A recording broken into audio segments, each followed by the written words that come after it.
Welcome back to our YouTube channel. I want to continue our discussions of sentencing and different aspects of sentencing. And one important aspect is, what is a Gardiner sentencing hearing? This often happens in criminal law. I've done many of these over the course of years. And what it is I'll like to use an example. Let's say your client's charged with sexual assault and they admit there was a sexual assault. However, the disclosure that you receive from the Crown, the victim's statement and the police reports, they indicate fact A, but your client says, well, it's not quite accurate. Okay, it's fact B. So for example, let's say the complainant alleges that there were two very serious sexual assaults involving sexual intercourse. And what the client's admitting is that there were two incidents, both involving sexual touching, touching the breasts, buttocks, vagina area as an example, okay? Very serious admissions, obviously, but not nearly as serious as sexual intercourse. So obviously the range of sentence is going to be much different. I mean, sexual intercourse, you're talking multiple years in jail versus much lesser but months and months for the other. So we need to sort this out. How does the courts do this? So we would appear in front of a judge and effectively setting a date for a sentencing hearing, which is probably going to could take 2 days, could take 3 days to sort that out. You're going to have to call evidence. So your client would attend court and ultimately plead guilty to the 2 counts of sexual assault. The Crown would read in the facts of what happened, but you would dispute the facts. As defense counsel, I say we admit fact A, B, C, but not D, E, F.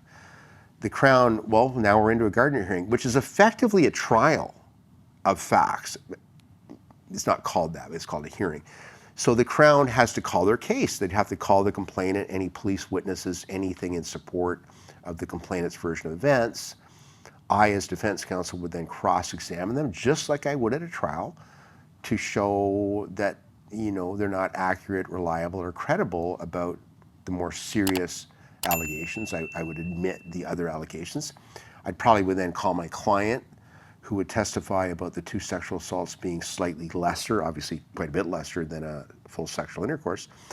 The judge, just like he or she would have to do at a trial, then has to determine if the more serious facts, what facts have been proven beyond reasonable doubt. We've admitted certain facts, and have the more aggravated facts been proven beyond a reasonable doubt. Now, the judge might find a halfway house that wasn't quite sexual intercourse, but it's more serious than my client's admission, and the judge could make that determination too. I've seen that happen at Gardiner hearings before.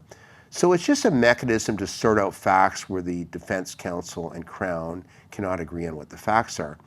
And then, obviously, if the judge finds the more mitigated, that is lesser facts, your sentence is going to be less. And the more serious facts, I mean, on a 2-time sexual intercourse first offender, what's the range of sentence in Canada? It's increasing all the time. You could be looking at a 3-year sentence. I mean, I would say the range is 2 to 3 years on that, but 2-year sentences are getting like far and few between these days. It's even on a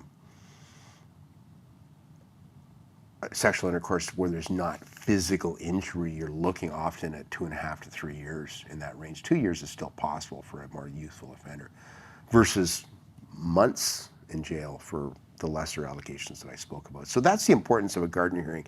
It's often we just can't agree on the facts. The client's adamant that A happened, the victim's adamant that B happened, and there's no meeting of the minds. And the only person who's going to sort that out is a judge of either the Ontario Court of Justice or Superior Court of Justice.